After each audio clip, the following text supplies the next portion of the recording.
Hörmətli izləyicilər, kanala abunə olub like etməyi unutmayın. Günün xəbərləri təqdim edir.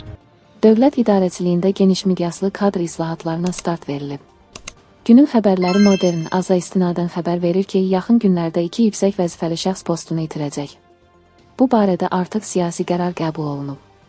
Məsələ ilə bağlı onların özlərinə xəbərdarlıq edilib. Mənbənin verdiyi məlumata görə islahatların məqsədi dövlət idarə etməsində məsuliyyətin və şəffaflığın artırılmasıdır.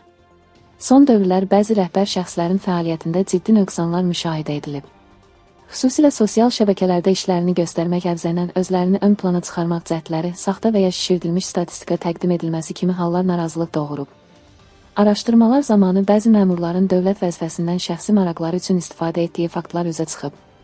Halbuki onlar zamanla cəmiyyətə dürüstlük dərsi keçiblər. Bu cür hallara qarşı sərt mövqe nümayiş etdirmək qərarı verilib.